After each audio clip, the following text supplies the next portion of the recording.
What if the greatest political deception of the last century wasn't a conspiracy theory, but a wildly successful rebranding campaign? What if the systems you've been taught were polar opposites, were actually nearly identical ideological twins, separated only by marketing? In the next 10 minutes, I'm going to present documented evidence, using the actual words of historical figures and the analysis of serious scholars, that will challenge everything you learned about 20th century political ideology. This isn't about taking sides. This is about understanding what actually happened, because if we misdiagnose history, we are guaranteed to misunderstand the present.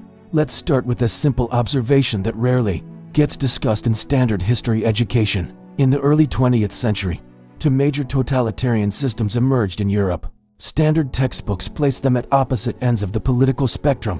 One is far right, the other far left. They are presented as natural enemies, fundamentally different. But here is the question that should keep us up at night. If they were truly opposite ideologies, why did they use such remarkably similar methods? Why did their governments, their secret police, their economies mirror each other so precisely? Chilean scholar Axel Kaiser spent years researching this very question. His conclusion is stunning. What we call fascism and what we call communism are not opposites. They are variations of the same collectivist ideology that rejects individual rights, centralizes power in the state, and subordinates all of society to political control. Let me show you the evidence. First, let's look at what the historical figures actually said about themselves. The National Socialist German Workers' Party, yes, socialist is right there in the official name, explicitly identified as socialist. In a 1927 speech, their leader stated, "We are socialists.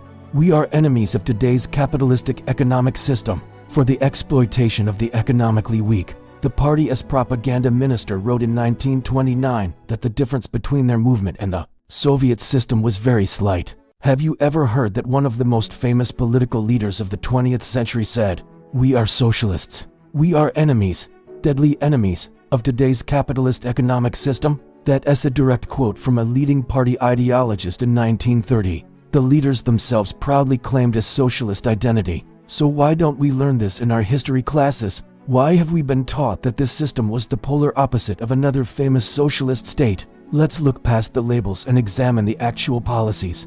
Both systems implemented comprehensive economic planning. One used extreme regulation to control private businesses until ownership was just a word on paper. The other used direct nationalization. The methods were different, but the result was the same.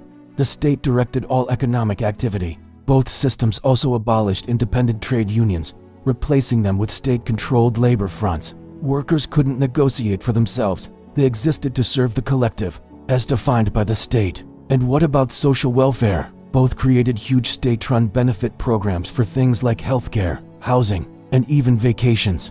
But all of it was controlled by political authorities. Both also rejected absolute private property rights, whether they abolished it outright or just controlled it completely. The practical difference was minimal. Both also launched massive public works projects through centralized state planning, and both seized control of education to use schools as indoctrination centers for their ideology. The similarities go even deeper, right down to their core philosophy.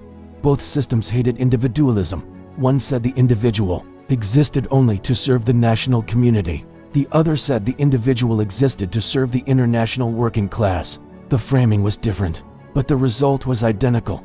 The individual was crushed beneath the weight of the collective. Both also rejected the idea of objective truth. Truth was whatever advanced the party's goals. Scientific facts and historical evidence were disposable. Both also worked to destroy any institution that could challenge state power. Churches were suppressed, family authority was undermined, and private clubs or organizations were banned. All power, economic, social, cultural, and educational, was concentrated in the hands of the state.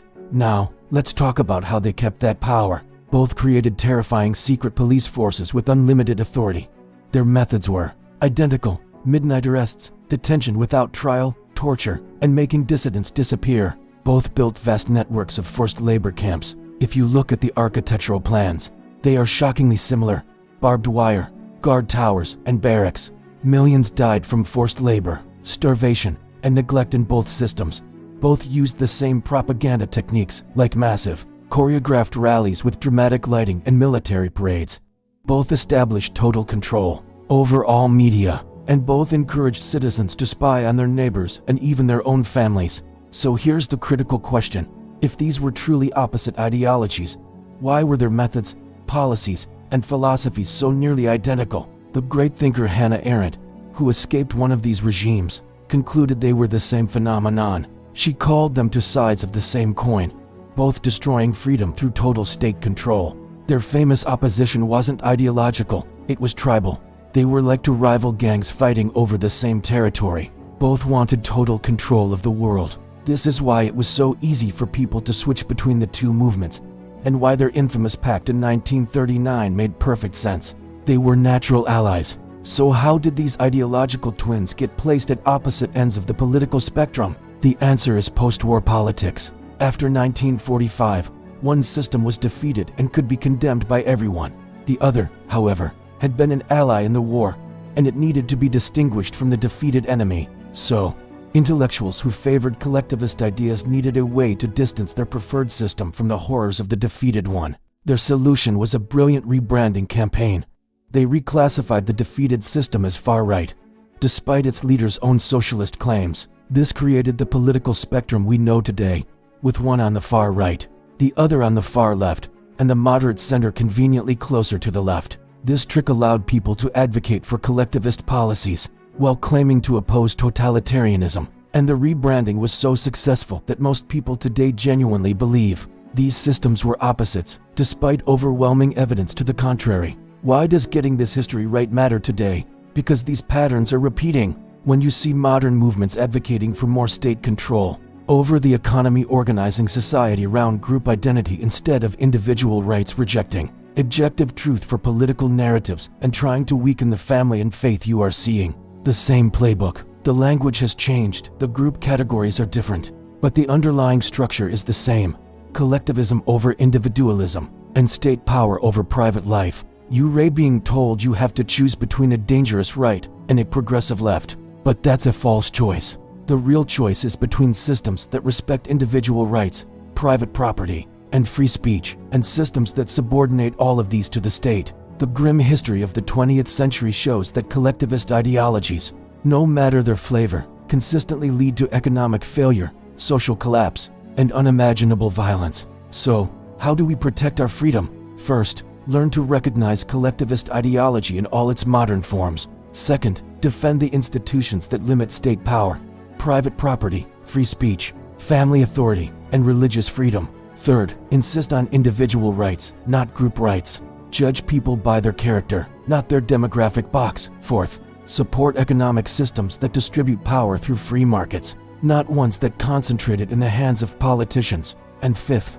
never surrender the idea of objective truth. A good society cannot be built on lies. I challenge you to research this for yourself. Read the primary sources, look up the quotes, study the policies. Don't take my word for it, verify everything. The evidence is overwhelming once you start looking. The greatest deception of the last century was convincing the world that two nearly identical totalitarian systems were opposites.